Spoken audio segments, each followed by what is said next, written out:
we are going for a discussion about the reproduction and the modern technology. Before that, some recap. That is, first we discuss about asexual reproduction, then sexual reproduction, then plant in sexual reproduction, then we discuss about the human reproductive organs, that is a human and woman, that is a male and female reproductive organs, and the fertilization, and important is a menstruation cycle. Now we are going for a next step, that is a advanced science technology. अब ये advance science fertilization start oocyte होगा, oocyte से ये oviduct में आएगा, oviducts में sperms आएंगे, zygote create होगा, जाइगोट से ये क्रिया कहाँ पे आएंगे, यूट्रस में आएंगे, और यूट्रस में इम्प्लांट होगा, and then after the 9 month the offspring is form. Here another problem of some people's, हर एक की बॉडी डिफरेंट होती है, बराबर, हर एक की बॉडी डिफरेंट होती है. कुछ डेफिशिएंसी होती है, किसी के पास कुछ एक्स्ट्रा होता है, किसी के पास कुछ नहीं होता. ये सारे जो प्रॉब्लम्स होते हैं, साइंस, ये मेडिकल फील्ड ने ये काम किया है. That is a reproduction technologies. Many couples cannot have children due to various reasons. अभी बहुत सारे reasons होते हैं, बहुत सारे, मीन्स रिप्रोडक्टिव ऑर्गन में कुछ प्रॉब्लम्स है, ओसाइट फॉर्मेशन में कुछ प्रॉब्लम्स है, कुछ भी हो सकता है, कुछ भी, एनीथिंग. तो ये हम लोग इसमें डिटेल में नहीं जाने वाले. तो ये सब फॉर्मेशंस के इसमें कुछ तो हमें ये रास्ता निकालना है. That is in case of woman irregular menstruation cycle, तो इरेगुलर होगा तो difficulty in oocyte production, obstacle in oviduct, obstacles भी हो सकते हैं, कहीं सिस्ट बन गया, कुछ हो गया, फाइब्रॉइड्स हो गए तो भी प्रॉब्लम हो सकता है. Difficulties in implantation in uterus, uterus में भी इस तरह से प्रॉब्लम्स होते हैं, and many other reasons. In male also there is a sperms in a semens, we already discuss, they travel approximate 6.5 metre. तो यहाँ पे उनको वो ताकत चाहिए, किस लिए, to connect and form the zygote. तो स्लो मूवमेंट ऑफ स्पर्म ये भी होता है. Anomalies of the sperms are the reason of the case of the male. ये एनोमलीज मीन्स वो स्पर्म्स फॉर्मेशन नहीं कर पाते, तो ये भी एक ये होता है. बट इसके ऊपर कुछ टेक्नोलॉजी निकली, that is IVF, surrogacy and sperm bank. Now we discuss about the step by step, that is what is the IVF. Here IVF technology में क्या होगा कि यहाँ पे first of all they are taking a male and female, that is a gametes को लेंगे, which are sperms and the oocyte और ovums, इनको लेंगे, and into the control temperature into the test tube, यहाँ पे उसकी फर्टिलाइजेशन करेंगे. Okay, जो स्ट्रॉन्ग स्पर्म होगा उसे लिया जाएगा, एंड स्ट्रॉन्ग ओसाइट होगा उसे कनेक्ट करेंगे, उसका फ्यूजन करेंगे, एंड टेस्ट ट्यूब में उसको लिमिटेड टेम्परेचर में फर्टिलाइज करेंगे. और जैसे जाइगोट फॉर्मेशन होता है एंड एम्ब्रो स्टार्ट होगा, तभी उसे इम्प्लांट कर देंगे इनटू द मदर और फीमेल यूट्रस में, and that's called the IVF technology, और टेस्ट ट्यूब बेबी भी उसे कहा जाता है. Next is a surrogacy. अब सरोगेसी में क्या हो रहा है कि यहाँ पे मेल और फीमेल हस्बैंड और वाइफ है, but wife having a problem about having the baby, means baby को होल्ड करने का प्रॉब्लम है, that is a if uterus में कुछ प्रॉब्लम है फॉर्मेशन होने के लिए, उस टाइम पे आईवीएफ टेक्नोलॉजी से टेस्ट ट्यूब फॉर्मेशन किया जाएगा एंड दिस बेबी को एक third person means third woman के यूट्रस में इम्प्लांट किया जाएगा and that called the surrogacy, means उसे वहां पे इम्प्लांट किया जाएगा, that is एम्ब्रो from a such fertilization is implemented in the uterus of some other woman having the normal uterus, वो यूट्रस में कोई प्रॉब्लम नहीं वहां पे किया जाएगा and such woman is whose uterus is implant, it's called the surrogated mother, उसे क्या कहेंगे surrogated mother। तो यहाँ पे क्या होगा, जो फर्स्ट मेल एंड फीमेल है उसके अलावा we are using the uterus of another female का यूट्रस हम लोग यूज करेंगे and we got the baby. Next point, अब पहले इसमें क्या हुआ था, मेल और फीमेल गैमेट के फ्यूजन नहीं हो रहे तो आईवीएफ यूज किया। सेकेंड, इसमें मेल और फीमेल के गैमेट के फ्यूजन तो हो रहा है बट यूट्रस नॉट सपोर्टेड, तो यहाँ पे सरोगेसी आ गया। But if there is a male और फीमेल में से कोई भी एक गैमेट फ्यूजन करने के लायक ना हो, मीन्स वहां पे उसके पास उस तरह से पावर ना हो, तो क्या होगा, तो हियर यहाँ पे बहुत सारे स्पर्म बैंक होती है, sperm bank for the mail and female, ये दोनों जगह से होते हैं, तो यहाँ पे वो क्रिएट किया जाता है और उस स्पर्म डोनेशन से जिसको भी कपल्स को बच्चा चाहिए उसे वो स्पर्म्स डोनेट करके वो बच्चा आईवीएफ टेक्नोलॉजी से क्रिएट किया जाएगा और फिर से इम्प्लांट किया जाएगा इनटू द मदर्स यूट्रस में। तो ये एक स्पर्म बैंक होती है जहां पे this is control by the government, first of all control by the government. Second point, ये बहुत ही सीक्रेट होता है, मीन्स स्पर्म किसका है, किधर गया, क्यों, इसके बारे में कोई भी नहीं जानता और इसके रिकॉर्ड्स बहुत हाईली सिक्योर होते हैं। थर्ड, ये करने के लिए मीन्स पहले जो डोनर है उसका फिजिकल मेंटल चेकअप किया जाता है और जब वो स्ट्रॉन्ग होगा तभी उससे वो स्पर्म्स लिए जाते हैं, उसका ब्लड टेस्ट किया जाएगा, फिजिकल टेस्ट किया जाएगा और उसी बाद ही उससे वो डोनेशन लिया जाता है।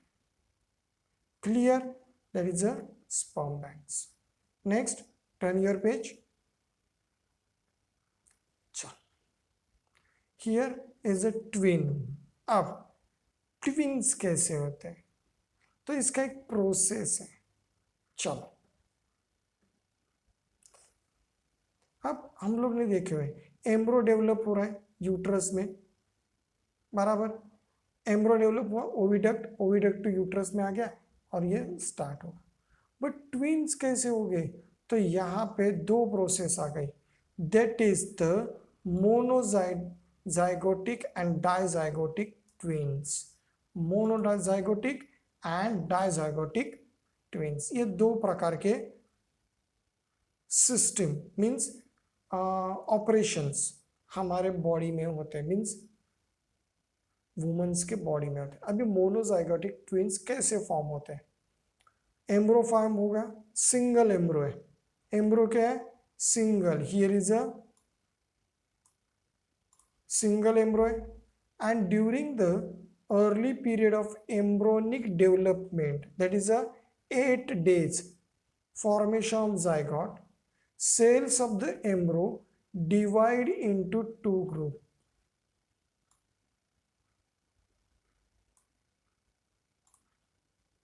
एम्ब्रो में ही जो सेल्स है वो दो दो ग्रुप में बंटने लगे. ओके, मोनोजाइगोटिक के बारे में हम लोग बात कर रहे हैं. अब a two group developed as a two separate embryo. अब ये जो टू ग्रुप्स क्रिएट हो गए तो इन्होंने क्या किया, एक टू सेपरेट एम्ब्रो फॉर्म कर दिए. मीन्स यहाँ पे दो सेपरेट एम्ब्रो क्रिएट हुआ. क्या क्या हुआ है, जाइगोट बना, जाइगोट से एम्ब्रो हुआ, एम्ब्रो ने क्या किया, यहाँ पे डिवाइड होना स्टार्ट हो गया इनटू टू टू पेयर में. ओके, सेल्स के टू पेयर्स क्रिएट हुए and then they are separated into two embryos. ये दो एम्ब्रोज में क्रिएट हो गए. So such twins are generally exactly similar होंगे क्योंकि एक ही जाइगोट से क्रिएट हो गए. बराबर. अब ये एक ही जाइगोट से क्रिएट हुए तो मीन्स यहाँ पे एक ही स्पर्म काम कर रहा है, स्पर्म भी एक है. ओके, चलो. Due to this such twins are exactly similar and their gender also a same. Gender भी उनका सेम होगा. इफ मेल होगा तो दोनों मेल होंगे, फीमेल होगा तो दोनों फीमेल हो गए. सो monozygotic twins, if the embryonic cell are divided into two groups 8 days after zygote formation and highly possible to formation of conjoined twins. हाँ, monozygotic twins है. बट इन केस ऑफ जब zygote है and creation of embryo start हो गया, cells divide होना चालू हो गए. Okay, within the 8 group 8 days में क्रिएट हो रहे, दो एम्ब्रो क्रिएट हो रहे, but there are some cells are combined, that is a conjoined. दोनों एक कुछ सेल्स हैं जो दोनों में इक्वल काम कर रहे हैं. तो here such twins are born some part of a body is joined to each other. अभी ऐसे केस में क्या होगा, ट्विन्स तो होंगे बट पार्ट क्या होंगे, जॉइंट क्रिएट होंगे. Okay, this is also monozygotic twins. Clear. चलो, sometime two oocytes are release from the woman. अब यहाँ पे क्या हो रहा है, दो ओसाइट क्रिएट हो गए वुमन से. अब ये वुमन से दो ओसाइट क्रिएट होंगे तो दो स्पर्म्स वहां पे काम करेंगे, दो स्पर्म्स क्रिएट होंगे तो यहाँ पे दो जाइगोट क्रिएट हो गए, दो zygote create two embryos and two embryos plant होगा यूट्रस में and this called the dizygotic twins. इसे क्या कहेंगे, डाइजाइगोटिक ट्विंस. और इसमें एक चांस होता है जो जेंडर डिफरेंस हो सकता है. Means one is male another is female. ये डिफरेंस हो सकता है. दैट इज डाइजाइगोटिक ट्विंस में जेंडर डिफरेंस हो सकता है बट मोनोजाइगोटिक ट्विंस में जेंडर डिफरेंस नहीं होगा. क्लियर. चलो, here is a your last topic about the reproductive health. A person's state is a being of physical, mental, and social strongness is called as a health. It's a very important line. क्या जो person physically mentally and socially strong है वो healthy person माना जाएगा. In our country, there seem to lack of awareness regarding to reproductive health. Reproductive health के बारे में हम लोग बहुत कम बात करते हैं. क्यों? Shyness. Next, illiteracy, traditions, social customs होते हैं. ये सारी चीज़ों की वजह से हम लोग बहुत शाइनेस से इसको बात करते हैं. But these are the natural things. ये नेचुरल थिंग्स है और इसे हम लोग डिस्कस करेंगे तभी हमें पता चलेगा. Okay. There seem to be indifference towards the reproductive health of woman. Next, sex difference है मेल एंड फीमेल, तो इसके वजह से भी ये शाइनेस आती है. Next, occurrence of menstrual cycle is related with the reproductive and overall health of woman. Menstruation cycle we already discussed, but it is very complicated process and it's very, ये woman के health को बहुत ही important है. Means यही period होते हैं जहाँ पे कुछ चेंजेस हो रहे हैं. Okay. Nowadays women are working as per the men and due to this they have to stay outdoor for the whole day. Bleeding occur during the menstruation cycle due to the private organs need to the maintain clean time to time and where otherwise problem regarding to reproductive health occurs. Means इससे reproductive organs में cleanliness ना हो तो यहाँ पे कुछ different problems create हो सकती है. तो ये बात हुई in the case of woman. Next, turn your page. Along the various sexual disease like the syphilis and gonorrhea.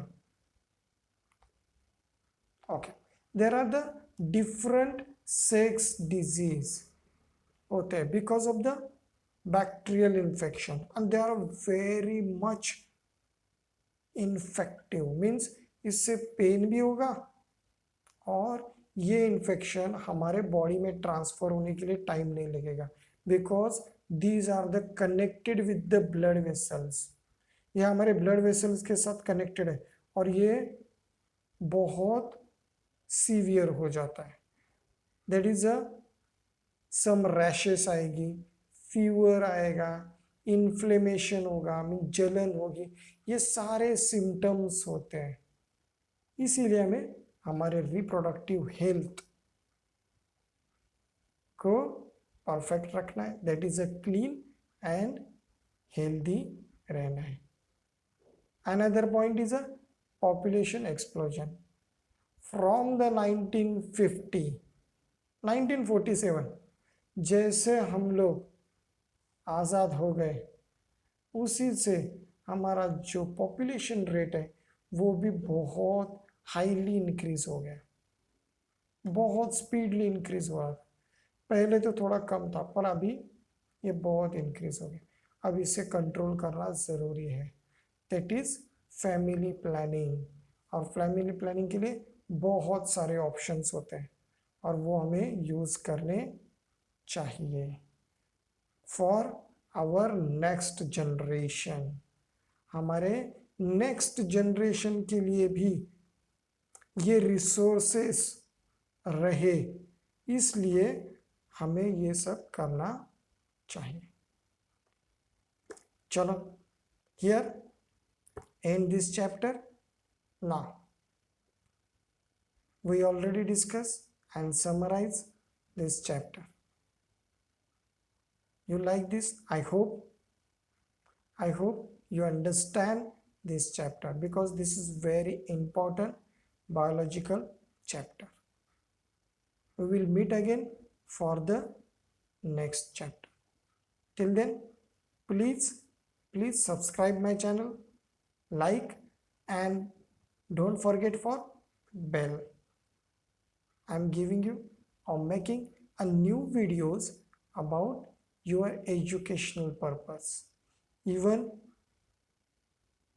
I'm giving you some extra knowledge about the paper writings and trick and skill of analyzing. There is a trick and skill to analyzing the questions and how to write answers. Till then, thank you, goodbye, good day, and see you again for next topic and next chapter. Thank you very much.